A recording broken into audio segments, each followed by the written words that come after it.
예, 지능제조융합연구실에서 근무하고 있는 책임연구원 조준면이라고 합니다. 제가 오늘 말씀드릴 기술명이 다음과 같습니다. 작업 순서 의존적 설정을 갖는 다수다종 장비 로봇 기반 제품 제조 공정 자동 작업 계획 기술이고요. 그래서 이 기술이 하는 일은 저기 나와 있는 것처럼 이제 자동으로 어떤 작업 계획을 짜주는 거고요. 이 기술의 특징이라 해야 되나, 강점은 작업 순서 의존적인 설정이나 작업 순서 의존적인 어떤 그 상황을 갖는, 특성을 갖는 제조 공정에 대해서도 자동으로 작업 계획을 잘 짜준다는 게 특징입니다. 이제 뒷부분에 이제 쭉 설명을 드릴 거고요. 작업 순서 의존적 설정이 어떤 의미이고 그게 기존 기술로는 어떤 문제점이 있어서 이 기술이 강점을 가지고 이런 것들을 제가 설명을 드릴 거고요. 순서대로 이제 말씀을 드려보면, 일단 기술 설명을 먼저 말씀드리면 제가 좀 풀어서 써봤습니다. CNC 머신이나 로봇 등 이렇게 범용의 다수 장비들을 이용해서 다수의 신규 주문 또는 수시로 수량이나 납기 공정이 변경되는 특성을 갖는 소위 우리가 얘기하는 다품종 소량 생산 또는 주문 생산, 그 환경에서 주문, 공정, 장비 사이에 다양한 작업, 여러 가지 제약 조건들이 있을 수 있거든요. 그런 조건을 만족하는 작업 계획을 자동으로 짜주는 기술이다. 그래서 이래서 작업 지시서 발행 시스템, 자동 공정 계획 시스템, 이런 시스템이라고 보시면 됩니다. 제가 세 가지 예를 들어서 이 기술이 어떤 기술인지를 이제 단순한 예부터 복잡하고 실제적인 예까지 한번 설명을 드려보겠습니다. 기술적인 내용 설명드리기 전에 일단 예를 가지고 먼저 설명을 드려보겠습니다. 맨 처음에 있는 거가 5개의 블럭을 이쪽에서 저쪽으로 옮겨 쌓는 겁니다. 근데 매번 이쪽 왼쪽에 쌓여 있는 상태도 틀리고 저쪽에 옮겨 쌓아야 되는 상태도 매번 달라지는 거죠. 그러니까 상황이 동쪽으로 변하는 상황에서 이 블럭들이 지금 똑같은 색깔에서 구별이 없지만 1, 2, 3, 4번 이렇게 구분이 되어 있는 블럭이라고 보셨을 때 왼쪽에 초기 상태에서 저쪽으로 쌓아야 되는 상태로 어떤 순서로 옮겨서 쌓는지를 자동으로 계획해 주는 거거든요. 예를 들면 왼쪽에 있을 때 포인터가 있군요.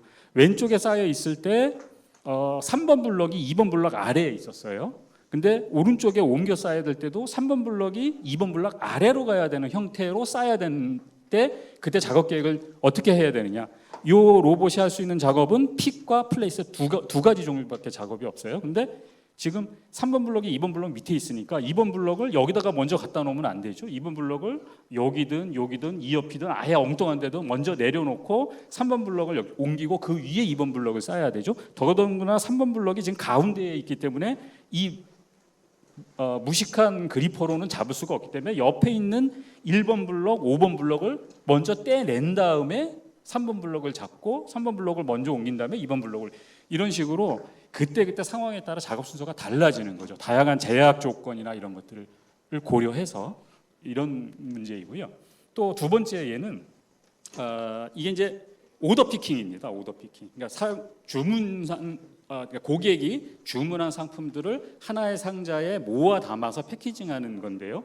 이 회사가 이게 컨베이어 벨트입니다. 컨베이어 벨트에 취급하는 또는 생산하는 제품들이 이렇게 무작위로 이 컨베이어 벨트에 떨어지고 2대의 로봇이 그 물건들을 오더에 맞춰서 오더 박스에 이렇게 적재를 해서 포장을 하는 이런 환경인데, 로봇이 하나는 석션이고요. 그러니까 빨판으로 잡는 거고, 또 하나는 그리퍼입니다. 투핑거 그리퍼. 그래서 이제 이런 경우에도 이제 작업 계획을 짜야 되는 거죠. 예를 들어서 요 상자에다 뭐뭐를 담아야 되는데 현재 이렇게 이제 움직여서 오는데 계획을 비정형, 그러니까 모양이 좀 이상한 경우는 석션으로만 잡을 수 있는 물건도 있고 그리퍼로 잡을 수 있는 물건도 있고 하니까 그런 것도 계획을 해야 되고요. 더더군다나 먼저 오는 놈을 무조건 그 순서로 잡아야 되는 게 아닙니다. 그래서 포장의 효율성을 보면은 먼저 오는 놈을 그냥 보내고 뒤에 오는 놈을 먼저 잡아야 되는 케이스도 발생할 수가 있습니다. 왜냐하면 그 물건이 그러니까 희박하게 공급되는 물건인 경우에는 먼저 그 놈을 잡아서 패키징을 해서 그 상자를 먼저 보내야 되는 경우도 있고요.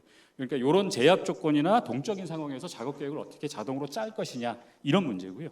세 번째 예는 이건 실제 예입니다. 이 문제를 현재 기술 이전을 목표로 그 실제 수요 기업과 코업을 해서 기술 개발을 하고 있고요. 그러니까 더 정확히 말씀드리면 기존의 오토메이티드 플래닝이라는 엔진을 저희가 갖고 있었고 그거를 이 염색 공정에다가 실제 적용해서 실예를 가지고 실험과 성능 테스트 지금 하고 있는 상황이고요. 예, 염색 공장이 죄송합니다. 염색 가공 업체에서 주문을 받으면 이런 염색기들을 이용해서 주문대로 직물을 염색을 해서 이제 납품하게 되는 거죠. 이게 이제 염색 가공 공장의 모습이고 주문은 당연히 여러 고객들이 주문을 하니까 주문량이 다 각양각색이죠. 그다음에 납기일도 각양각색이고 그다음에 주문한 직물도 뭐 나일론 직물에다 해주시오. 나는 뭐 이렇게 직물도 틀리죠. 그다음에 색깔도 당연히 틀리죠. 그다음에 색깔도 나는 반응성 염료로 해주세요. 그러니까 친수성 뭐 이런 것 때문에 이렇게 다양하게 주문이 다양하고요. 그다음에 그런 주문들을 처리할 수 있는 염법, 공정도 다양하죠. 어떤 예를 들어서 초록색을 염색하기 위해서는 예를 들어서 30파스칼 압력에서 온도는 70도 이상에서 30분간을 해야 되고 염료는 어떤 염료를 투입을 해야 되고 투입하는 염료 순서도 어떻게 달라지고 이런 염법이 또 다 다르죠. 그다음에 염색기도 지금 이 사진에서 제가 창고용으로 갖다 놓은 사진에는 염색기가 다 동일하지만 실제로 가보면 염색기도 다 다릅니다.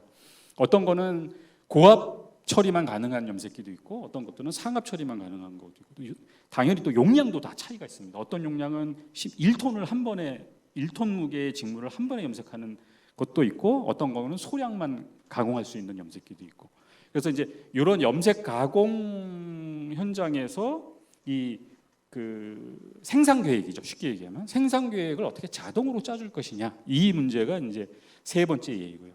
자, 그래서 지금까지 실예를 가지고 제가 이 기술이 뭐를 하는 기술인지를 설명을 드렸고요. 조금 더 이제 구체적인 내용을 말씀드리면요.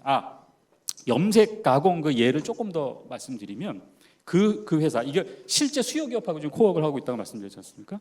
그 기업의 요구 사항이 이겁니다. 34대의 염색기에 이거 3일치가 아니라 일주일치입니다. 제가 지금 잘못 적었고요. 34대 염색기를 일주일치 일주일 정도에 처리해야 되는 주문 그게 약 한 주문 건수만 한 300건 정도 됩니다. 그것들을 20분 이내에 염색 공정 계획, 작업 계획을 짤 수 있도록 해달라 그런 시스템을 만들어 달라라는 게 요구 조건이었고요. 그 이유는 긴급 주문이 수시로 들어오고요. 그 다음에 염색 색깔이 잘 안 나와서 재가공하는 게 수시로 발생하고 또 어떤 염법을 해야 고객이 원하는 색깔이 나오는지를 실험을 하기 위해서 어떤 소량 시험 가공이 수시로 중간에 치고 들어오기 때문에 수시로 플래닝을 계속 해야 된답니다. 그래서 최소 20분 이내에 이 정도 규모의 공정 계획을 짤 수 있어야 된다 이런 요구사항이 있었고요.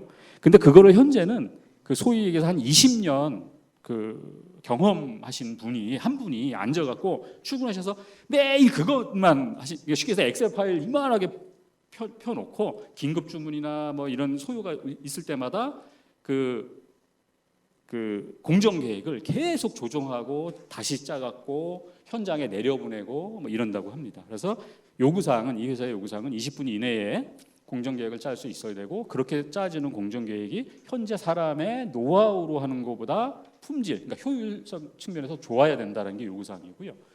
제약 조건을 잠깐 살펴보면 꽤 복잡합니다.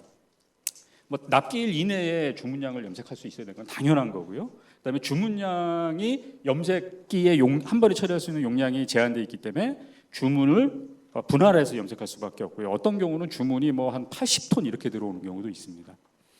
그다음에 염법이나 직물이나 염료에 따라서 한 염색기가 한 번에 처리할 수 있는 용량이 100kg라고 하면 100kg를 다 넣고 염색을 못 합니다. 그게 이 염법이나 이런 거에 따라 적정 처리 용량이 있어야 좋은 품질이 나온답니다. 그래서 이런 조건도 따져야 되고요. 그 다음에 동염이나 연속염 같은 것들을 최대한 많이 해야 돼요. 그러니까 새로운 염색 가공을 할 때마다 염색기를 세척해서 이렇게 하면 비용이 너무 많이 들기 때문에 연속염이나 동염을 최대한 많이 해야 되는데 이때에 무조건 하면 되는 게 아니라 염료 배합 잡의 농도가 지금 염색을 해야 되는 제품보다 진하냐, 뭐 이런 농도, 색깔, 뭐 이런 것들을 다 봐서 지금은 그 연속염은 못해. 어차피 세척할 수밖에 없어. 또는 세척 안 하고 연속욕을 해도 돼. 뭐 이런 조건들을 다 따져야 되고요. 당연히 이제 염색기의 운전 압력하고 염법의 요구 압력하고 일치를 해야 되고요. 그다음에 뭐 이런 거 있습니다. 그다음에 비용 측면에서 보면은 아까도 말씀드린 것처럼 염색기의 세척 횟수를 최소화해야 되고요. 비용 측면에서 그 말은 염색 염색을 최대화해야 되고, 그다음에 동염을 최대화해야 되고, 그다음에 웍스팬이라고 하죠. 이 작업 수 자체를 좀 줄여야 되고. 뭐 그다음에 데이터 측면에서 보면 주문량, 납기일, 염색기 처리 시간은 다 이게 임의의 수치값입니다. 딱 정해져 있는 게 아니죠. 어떤 값, 그러니까 연속 수치값이라 이렇게 생각하시면 되고요. 그래서 지금까지 제가 이제 세 가지 예 정도를 아주 단순한 예에서부터 실예에 해당되는 예를 설명을 드리면서 제가 지금 오늘 소개해 드릴 기술이 어떤 일을 할 수 있는지를 설명을 드렸고요. 지금부터는 이제 이 적용 분야가 뭔지를 좀 더 구체적으로 말씀드리고, 그 다음에 이 기술이 기존 기술보다 어떤 특징과 장점이 있는지를 다시 말씀드리도록 하겠습니다. 지금까지 이제 예를 가지고 말씀드렸는데, 이 분야를 소위 얘기해서 그 기존의 잡샵 스케줄링 그러니까 잡샵 스케줄링이라고 했습니다. 그래서 이게 산업공학과 쪽에서 그 오퍼레이션 리서치 쪽이죠. 그래서 거의 30년 넘게 연구해 오는 분야입니다. 이 분야가 새로운 분야가 아니고 실제 산업 현장에서는 공장이라는 게 생긴 이후로 계속 있었던 요구사항이고 문제입니다. 그래서 그거를 산업공학 쪽에서 한 30년간 연구해 왔고요. 그랬던 기술이고요. 그런 분야이고요. 다시 한번 말씀드리면 여러 제품군을 제품별 상이한 공정이나 장치 설비 셋업 등에 기반해서 제조하는 특징이 있고요. 잡샵이라는 것이. 그다음에 소량이나 중간 수준의 양을 가진 다양한 제품들을 주문에 따라 단속적으로 생산하는 거죠. 메이크 오더, 그러니까 주문 생산 방식이라는 거고요. 그러다 보니까 CNC 매니플레이터 로봇 같은 범용 장비나 설비를 운영해야 되고, 따라서 이러한 특징이다 보니까 정밀한 생산계획, 그러니까 생산계획을 얼마나 잘 짜느냐에 따라서 그 회사가 돈을 많이 버느냐 적게 버느냐가 직결되는 이런 문제인 거죠. 그래서 이런 데 있어서 스케줄링을 어떻게 할 거냐라는 게 전통적인 방식이 바로 이 방식입니다. 그러니까 이걸 그러니까 수학적 모델을 만들어 보면 이렇습니다. 잡이 있고 그 잡을 어떤 머신에 어떻게 어사인할 거냐 하는 문제인데, 문제는 잡이 여러 개의 과정, 오퍼레이션을 거쳐로 구성되는 겁니다. 그래서 결과적으로 보면 근데 그 오퍼레이션들은 처리할 수 있는 머신이 또 결정되어 있어요. 그러니까 결과적으로는 어떤 잡을 완성하기 위해서 이 잡에 필요한 오퍼레이션들을 머신에 어떻게 여러 가지 제약 조건이나 비용적인 측면들을 고려해서 배정할 거냐 하는 문제입니다. 그래서 이 문제를, 그리고 이제 시장 동향은 아까도 말씀드린 것처럼 이게 오래된 분야이고 많이 연구된 분야이다 보니까 시장에 실제로 오픈 소스 시스템들도 많고 이런 류의 제품이나 서비스를 하는 기업들도 많이 있습니다. 많이 있는 거고요. 대표적인 게 이제 옵타 플래너라는 게 오픈 소스고요. 이 회사가 이 시스템을 가지고 해결할 수 있다고 주장하는 문제들이 이런 것들입니다. 예를 들면은 근무표 짜는 거, 또는 학교 그 시간표라든가, 그러니까 강의 시간표죠. 어떤 대학 하나에 전체 강의 시간표를 짜는 일이 보통 일이 아닙니다. 최적하게 뭐 그런 거라든가 이런 문제들을 이제 이거 가지고 짤 수 있다라고 주장을 하고 있고요. 저희가 에트리가 가지고 있는 기술의 특징은 기존의 이런 제품이나 이런 기술이 많이 연구되어 있고 있음에도 불구하고 저희 에트리가 지금 말씀드린 기술의 특징은 뭐냐면, 기존 기술들은 저거를 어사인먼트, 배정 또는 할당의 문제로 보고 접근을 했습니다. 그래서 이쪽에 이제 집합이 하나 있죠. 여기가 이제 뭐 업무 집합일 수 있고, 이쪽에는 이제 그 직원 집합일 수 있죠. 그러면 요것들을 어떻게 배정, 어사인할 거냐 하는, 그러다 보니까 최적화 문제가 되는 거죠. 기존의 기술들은 어사인먼트, 배정의 문제로 보고 따라서 수학적으로 그걸 최적화하는 방식으로 문제를 풀었는데요. 에트리가 지금 소개드리는 기술은 특징이 뭐냐면, 그런 문제를 순차적 의사결정 문제로 보고 접근을 했습니다. 왜 이 순차적 의사결정 문제로 보고 접근하는 게 좋으냐 하면 이런 문제 때문입니다. 작업 순서에 따라서 그러니까 다시 기존의 방식처럼 최적화 문제 또는 어사인먼트 문제로 보면 그 얘기는 왼쪽에 어사인해야 되는 집합을 미리 다 만들어 놓고 또 오른쪽에 그거를 배정해야 되는 집합을 다 미리 만들어 놓고, 그러니까 원소들을 다 만들어 놓고 이들 간에 이렇게 배정하는 문제라고 최적화 문제로 보다 보니까 이 원소, 이 집합을 미리 먼저 다 만들어 놔야 돼요. 그런데 문제는 뭐냐면 아까 말씀드린 것처럼 임의의 수치값 같은 경우가 그러니까 임의의 수치값이 들어왔을 때 이 왼쪽 어사인해야 되는 요 원소들을 미리 다 만들 수가 없어요. 이미 어떤 수치값이 주문량이 들어올지 모르기 때문에. 그래서 그것들 다 커버하려면 이 원소의 숫자가 엄청 많아지고 따라서 최적화 문제가 거의 뭐 한두 시간에 풀 수 없는 문제가 돼버리는 거죠. 두 번째는 이거 제가 이제 그 제목에도 있듯이 작업 순서 의존적인로 처리해야 되는 문제가 발생합니다. 이 염색 공정 같은 경우에 보면은 주문량을 분할해서 염색할 수밖에 없다고 말씀드렸죠. 근데 분할하다 보면은 얘가 500kg짜리 염색기를 3번 치고 마지막 보니까 이제 남은 짜투리가 30kg이 남았어요. 근데 중간 과정을 500kg 염색기를 거친 게 아니라 80kg짜리 염색기를 5번 거쳤다고 하면 끝에 짜투리, 마지막에 염색해야 되는 용량이 달라집니다. 그게 작업 순서 의존적인 상황이 벌어지는 거죠. 그래서 이런 경우를 다 기존의 최적화 문제로 풀려면 모델을 만들기도 힘들고, 모델을 만들어 놓으면 그 엘리먼트, 그러니까 원소 수가 너무 많아갖고 최적화 문제를 푸는데 하세월이 걸리는 문제, 뭐 이런 문제가 있어서 아까 그 옵타 플래너 같은 경우도 실제로 그 염색 공장 그 수역에다가 적용을 하려고 하니까 도저히 그 문제 가지고는 풀 수가 없다는 결론 하에 이제 이렇게 저희가 시행착오를 겪어서 이렇게 기술을 개발하게 된 거고요. 그래서 그런 특징이 있습니다. 첫 번째, 순차적 작업 결정 기반으로 하다 보니까 작업 순서 의존적 설정을 보다 자연스럽게 처리할 수 있다. 그 예는 아까 그 짜투리 주문량 맨 마지막 그걸 어떻게 할 거냐 이런 거, 또는 염색기 용량, 그러니까 염색기 용량이 지금 남았어요. 짜투리 용량 20kg을 하고 나머지 용량이 남았는데 이거를 낭비하지 않으려면은 다른 주문을 거기다 집어넣어야 되는데 그 동염 결정을 어떻게 할 거냐. 왜냐하면은 동염이나 염색용을 하려면은 농도가 컴패터블 해야 되거든요. 그래서 그런 문제. 그래서 하여간 작업 순서 의존적인 상황이 벌어지는 문제가 있다. 그다음에 임의 수치값 때문에 미리 원소를 만들어 놓으면 그 개수가 엄청 늘어나기 때문에 어사인하기가 힘들다, 이런 문제. 이런 문제 때문에 애트리의 기술이 좀 강점을 갖는다, 이렇게 제가 강변을 하고 싶습니다. 그리고 또 한 가지 특징은 그 수요 기업의 실 데이터, 그 염색 수요 기업의 실 데이터를 가지고 기술 개발을 처음부터 해왔고, 그러다 보니까 지금 수준에서는 거의 최소한 염색 공정에 대해서는 검증이 거의 완료된 상태입니다, 지금 현재.